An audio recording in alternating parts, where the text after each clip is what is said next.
Hello friends, तो कैसे हैं आप सब। आई होप आप सब बहुत अच्छे होंगे। तो आज की इस वीडियो में हम क्या देखने वाले हैं, हम देखने वाले हैं एनसीईआरटी ज्योग्राफी क्लास 10 और चैप्टर आपका 5। इससे प्रीवियस जो मैंने वीडियो बनाई थी इसमें मैंने चैप्टर 4 आपको कंप्लीट करा दिया था। चैप्टर का नाम क्या है, खनिज और ऊर्जा संसाधन। काफ़ी इंपॉर्टेंट चैप्टर है, अच्छा चैप्टर है काफ़ी, ठीक है। तो अच्छे से आपको समझना है, वीडियो को पॉज करना है और अपने नोट्स बनाते चलना है। सबसे पहले हम बात करते हैं खनिज की। मिनरल्स, खनिज क्या होते हैं, प्राकृतिक रूप में उपलब्ध एक समरूप पदार्थ जिसकी एक निश्चित आंतरिक संरचना होती है, उसे हम क्या कहते हैं, खनिज, मिनरल्स कहते हैं, और प्राकृतिक रूप से उपलब्ध रहते हैं। अब खनिज के भंडार की बात करें, ये कैसे पाए जाते हैं, तो आग्नेय और उपांतिक चट्टानों में पाए जाते हैं, अवसादी चट्टानों में पाए जाते हैं, जलोढ़ जमाव के रूप में, महासागर के रूप में, धरातलीय चट्टानों के अपघटन के द्वारा ये हमें प्राप्त होते हैं। ये क्या बना रखा है, ये है द लेयर ऑफ अर्थ, पृथ्वी की सतह। पृथ्वी की लेयर कौन कौन सी है, ठीक है, सतह कौन कौन सी है। सबसे पहले क्या होता है, क्रस्ट होता है जिसको हम भूप्रपट्टी कहते हैं। फिर होता है आपका मेंटल, फिर होती है आपकी आउटर कोर और ये इनर कोर। ये मैंने जस्ट समझने के लिए बनाया है, ठीक है। अब हम बात करते हैं खनिज के प्रकार की, जो 3 प्रकार की होती है। पहला होता है आपका धात्विक, दूसरा होता है आपका अधात्विक और तीसरा होता है ऊर्जा खनिज। सबसे पहले हम बात करते हैं धात्विक की। तो धात्विक में क्या आ जाता है आपका लोह धातु, अलोह धातु और बहुमूल्य खनिज। लोह धातु की बात करें जिसमें क्या होता है, लोह अयस्क होते हैं, जैसे मैंगनीज, निकिल, कोबाल्ट। इसमें क्या होता है, लोहा प्रचुर मात्रा में होता है, इसलिए कहलाते हैं लोह धातु। अलोह धातु क्या है, जिसमें लोहा नहीं होता, कॉपर, पीबी मतलब लेड, एसएन, टिन और ये बॉक्साइड। बहुमूल्य खनिज जो बहुत क्या होता है, जिसका मूल्य होता है काफी, ठीक है, जैसे सोना, चांदी और प्लेटिनम। अब बात करते हैं अधात्विक खनिज की। तो ये क्या है, इसमें आ जाता है आपका अभ्रक आ जाता है, लवण आ जाता है, पोटाश, सल्फर और चूना पत्थर। ऊर्जा खनिज की बात करते हैं जिसमें क्या आ जाता है आपका कोयला आ जाता है, कोल लिखा है, कोल को कोयला भी कहते हैं, पेट्रोलियम और प्राकृतिक गैस आ जाती है। अब बात करते हैं सबसे पहले हम लोह खनिज की, ठीक है। अच्छी क्वालिटी के अयस्क में लोहे की अच्छी मात्रा मिलना। अच्छी क्वालिटी का जो अयस्क होता है उसमें क्या होता है, लोहे की अच्छी मात्रा मिलती है।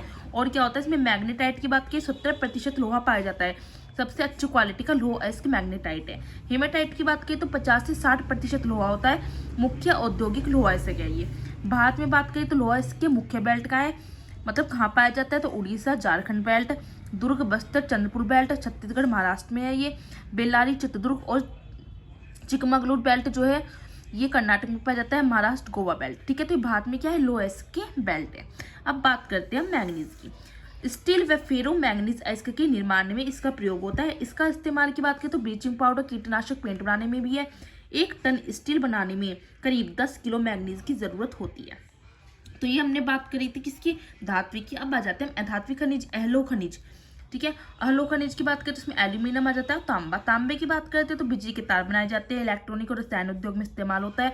मध्य प्रदेश के बालाघाट में, राजस्थान में पाया जाता है। एल्यूमिनियम की बात करते हैं तो जो एल्यूमिनियम का अयस्क है, एल्यूमिनियम का अयस्क पूछा जाता है हमेशा एग्जाम में, उसको कहते हैं बॉक्साइट कहते हैं। एल्यूमिनियम हल्का होता है, मजबूत भी होता है। मुख्य भंडार का है, अमरकंटक के पठार में पाया जाता है और मेकॉल पहाड़ी में हमें एल्यूमिनियम मिलता है। धात्विक खनिज की हम बात कर लेते हैं। तो सबसे पहले अभ्रक की बात करते हैं। छोटा नागपुर पठार का उत्तरी किनारे पे पाया जाता है। पतली प्लेटों के इसमें कई लेयर होते हैं। काला पीला, काला, हरा, लाल, पीला, भूरा पाया जाता है और बिजली इलेक्ट्रॉनिक उद्योग में इसका यूज भी होता है। खनिजों का संरक्षण की बात करते हैं तो गैर नवीकरणीय संसाधन है खनिज, ठीक है, और निर्माण में हजारों साल लग जाते हैं। खनिज के निर्माण में क्या होते हैं, हजारों साल लग जाते हैं एकदम से, मतलब ये खत्म हो गए तो काफी टाइम लग जाता है, ठीक है। ऊर्जा संसाधन की बात कर लेते हैं अब हम। ऊर्जा संसाधन में बात करते हैं परंपरागत ऊर्जा के स्रोत आ जाते हैं और गैर परंपरागत ऊर्जा के स्रोत। परंपरागत में बात करें तो जैसे आ जाता है जलावन, ठीक है, उपले, कोयला, पेट्रोलियम, प्राकृतिक गैस और बिजली। गैर परंपरागत की बात करते हैं तो सौर ऊर्जा, पवन ऊर्जा, ज्वारीय ऊर्जा, बायोगैस और परमाणु ऊर्जा आ जाती है। सबसे पहले हम बात करते हैं परंपरागत ऊर्जा स्रोत की, कोयले की। कोयले में बात करते हैं तो लिग्नाइट और बिटुमिनस कोयला क्या है, फेमस है। लिग्नाइट कोयले की बात करें तो निम्न दर्जे का भूरा कोयला है। टीएन मतलब तमिलनाडु के नेवेली में, केरल, पुदुचेरी में पाया जाता है। बिजली उत्पादन में इसका प्रयोग होता है। बिटुमिनस कोयले की बात करें तो बहुत लोकप्रिय है, लोहा उद्योग के लिए आदर्श है ये। झारखंड, पश्चिम बंगाल, उड़ीसा, छत्तीसगढ़ में है पाया जाता है। एंथ्रासाइट कोयला सबसे अच्छे ग्रेड का और सस्ता कोयला, एंथ्रासाइट कोयला सबसे ज्यादा यूज होता है। भारत में पाया जाने वाला जो कोयला है वो 2 मुख्य भूगर्भीय युगों की चट्टानों की परतों में पाया जाता है। पहला आता है आपका गोंडवाना कोयला, दूसरा टर्शियरी निक्षेप के कोयले। गोंडवाना कोयला एक तो से कह सकते हैं पुराना कोयला है, टर्शियरी कह सकते हैं ये नया है, ठीक है।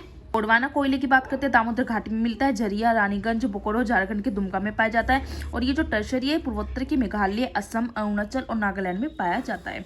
बात करते हैं पेट्रोलियम की। कच्चे तेल कहते हैं प्लास्टिक, टेक्सटाइल, फार्मास्यूटिकल्स निर्माण में यूज होता है। टर्शियरी चट्टानों में पाया जाता है। चूना पत्थर या बलुआ पत्थर की सरंध्र परतों में भी पाया जाता है। सरंध्र और असरंध्र परतों के बीच बने फॉल्ट में भी पाया जाता है। 63% पेट्रोलियम मुंबई हाई से मिलता है। 18% की बात करें तो गुजरात से, 13% असम से, गोदावरी और किशन नदी की घाटियों में भी ये पाया जाता है।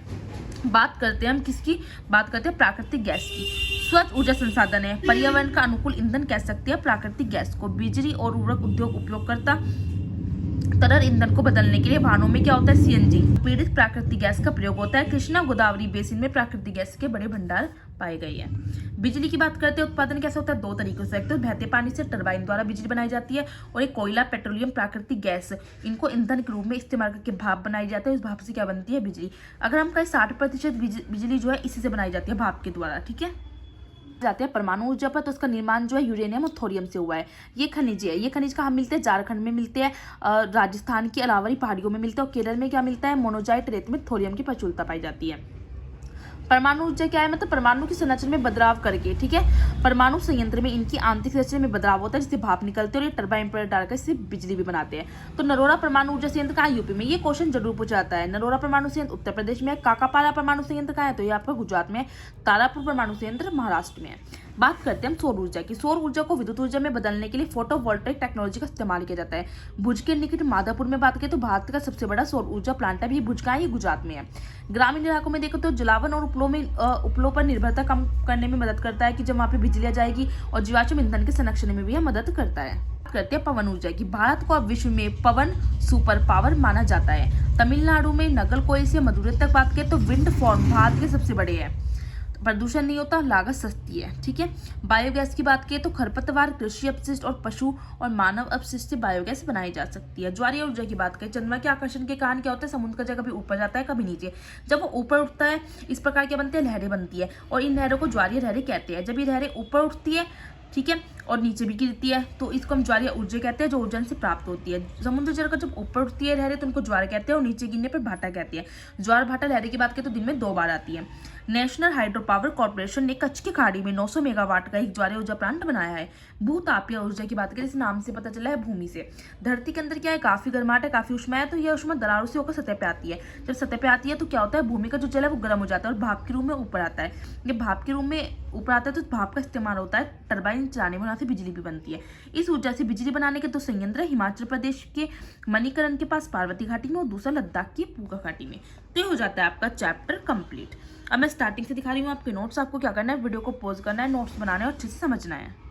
वीडियो के आपको नोट्स बनाते चलना है, क्योंकि बिना नोट्स के आपकी पढ़ाई नहीं होगी। और आपको अगर वीडियो अच्छी लगती है तो आपको लाइक करनी है, वीडियो शेयर करनी है अपने फ्रेंड्स के साथ जो भी प्रिपरेशन कर रहे हैं, और कमेंट करके मुझे जरूर बताना है। नेक्स्ट वीडियो में हम पढ़ेंगे नेक्स्ट चैप्टर 6। 10th क्लास का आपका 2 चैप्टर रह गए हैं, ठीक है। 2 चैप्टर करवाने के बाद मैं आपके जो है साइंस कंप्लीट कराऊंगी। उसके बाद हम 11th की जो है ज्योग्राफी स्टार्ट कर देंगे, क्योंकि ज्योग्राफी जो है सबसे ज़्यादा इंपॉर्टेंट होती है। और 11th 12th की geography, 9th 10th 11th 12th की ज्योग्राफी तो सबसे ज़्यादा इंपॉर्टेंट है। आपको नोट्स जरूर बनाने हैं, ठीक है। और आपके अगर कोई भी क्वेरी है तो प्लीज़ मुझे कमेंट्स बॉक्स में ज़रूर बताएं। अगर आपको इन नोट्स की PDF चाहिए तो आप मुझे इंस्टा पर जो है मैसेज कर सकते हैं। मेरा इंस्टा ID है कीर्ति गोयल 37।